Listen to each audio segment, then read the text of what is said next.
nagize ngo mbuze ubuzima mvuka igihe papa ihakana mama ndeba papa icyo gihe ari nzarenga muri si urugendo rwanyoroheye kuva Kamonyi nerekeza Nyabugogo kandi si n'urugendo rwanyoroheye kugira ngo mve Nyabugogo nerekeza i Rwamagana.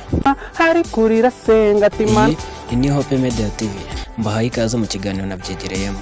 igihe Argemeri yari atwite ukuntu ajya kurwana na vie yasinze byata uwo ni Kenny Kayi twamenye nk'Imana y'imihanda.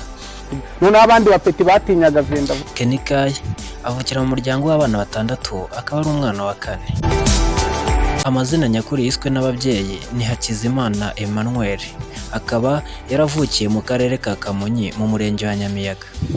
Warabyigiye he? Ese kubroka nitwarebaga ba Jumongo. Ku myaka 8 nibwo yafashe umwanzuro wo kuva mu rugo kuko yabonaga bitoroshye, maze aza gufata itike yoroshye yo kuba yari gupana imodoka yaje muri quartier maze akerekeza i Kigali kujya gushaka ubuzima. Nkajya mbona icyo gitandatu. Birumvikana imyaka 8 ntago ari ibintu byari byoroshye ku umwana ungana n'icyo yafatiye ya mbere akava mu rugo akajya gushaka ubuzima, ahubwo byatewe nuko mu rugo yabonaga bitoroshye kandi yumva azaba umuntu w'umugabo agomba kubiharanira. Icyo gihe yacunze ibikamyo byari bije muri quartier wabo, arangije aracyurira maze kucyura kiramuzana kimugeza Nyabugogo. Mu kugera Nyabugogo yabonye ari ibintu bitoroshye kuko ntago yahatinze ngo hamara umwanya, yahise abona bikaze cyane ahita afata urundi rugendo rumwerekeza i Rwamagana. Kuri icyo gihe yumvaga ko kurya umugati ari ibintu byoroshye kuko akigera Nyabugogo yasasanze badandaje imigati myinshi cyane agira ngo bayibonere ubuntu, kugeza ubwo yaje gufata umugati arawurya yiyongeza uwa kabiri, barangije aramubwira ngo ishyura, arangije abura yo kwishyura abasubiza ko yarazi ko bayirira ubuntu. Ntabwo byamubereye bibi kuko uwamwishyuzaga yahise amubwira ko ubwo ngubwo araza kuhava ari uko amurekuye, aza kumuha akazi kuko arirwa yikorera imigati nk'iyo ngiyo yose burinda bumwiriraho, maze uwo mubyeyi wari umuhaye ako kazi aramubwira ati n'ejo uzaze dukorane, arangije amwishyura inote ya 500. Noneho bakajya baza buri Noheri bazanye imigati ya danje, njye nzi ngo ni Kigali imigati barayitoragura nibayigira. Akigera Nyabugogo yahise ahamagara umutipe bari inshuti, arangije amubwira aho yerekeza amusanga i Rwamagana, aho yamusanze bagahita babana mu ifamu y'inka yari iri kwa Karangara, maze bamaramo igihe akajya ahembwa 6,000. Akiri muri iyo famu i Rwamagana yararebye abona nta kintu ari kubona yakohereza mu rugo, afata umwanzuro arongera arataha. Akigera iwabo yasanze papa we na mama we batakibana, maze ahita asanga mama we baragenda arabana. Icyo gihe yahise afata umwanzuro kongera gusubira ku ishuri. Ageze mu wa 5 abona ubuzima buranze kandi mu rugo nta n'ikintu kiboneka, ahita yongera afata umwanzuro wo kurira imodoka agaruka i Kigali. Amakuru ntabwo ari neza.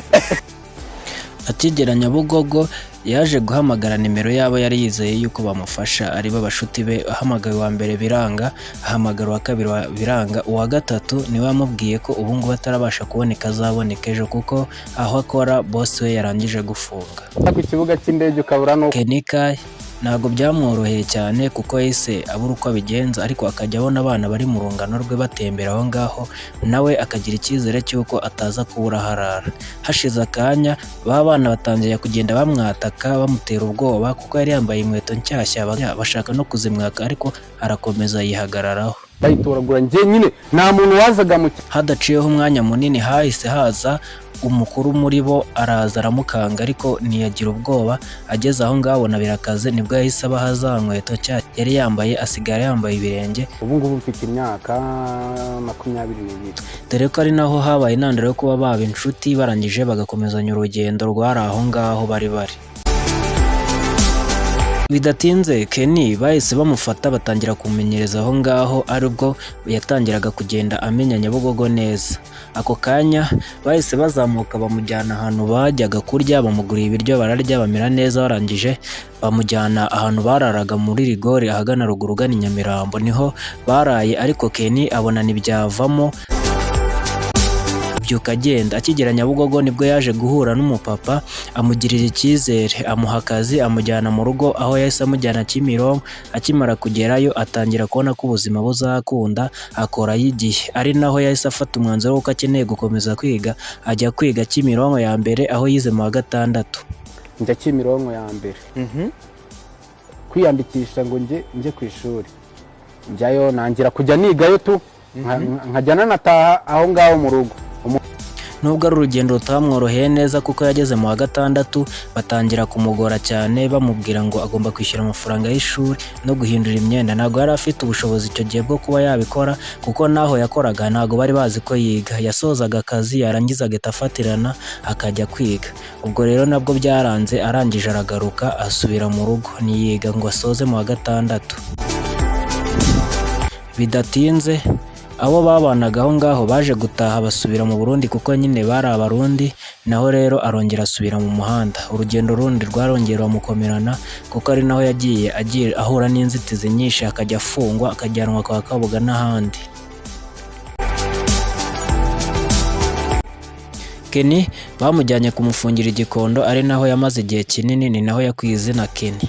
Icyo gihe baje gucyura abana maze harimo umwana witwa Itangishaka Kenny, maze baje kumucyura baramubura kuko icyo gihe uwo mwana yari yaratashye ntibabimenya. Barahamagara Itangishaka Kenny baramubura, baramuhamagara baramubura, maze hashize akanya Kenny nibwo yaje guhita yitaba yitiriwe uwo mwana aba ari we bareba. Barasoma numva basomye Itangishaka Kenny, ni ubwa mbere ibyo bintu mbivuze yuko ariho nakuye Kenny. Basomye Itangishaka Kenny arabura kumbe yaratashye. Bidatinze Kenny bongeye bamufatira i Remera, aho bahise bamujyana i Gitagata, aho ni Bugesera. I Gitagata naho bamufungiyeyo amara y'amezi 8. Icyo gihe nabwo baciye umugambi wo gutoroka we na bagenzi be, batoroka berekeza i Burundi. Kuva i Gitagata yerekeza i Burundi narwo ni urugendo rutari rworoshye, ariko bararurwanye bagerayo, nubwo bagezeho nabwo ntibibabereye byiza kuko baje guhura n'imbonerakure zirabafata. Kambashimbire kuba muri gukurikira ni Hope Media TV. Iki ni igice cya mbere cy'urugendo rwa Kenny Kai. Ushishikariza kuzakurikirana n'igice cya kabiri.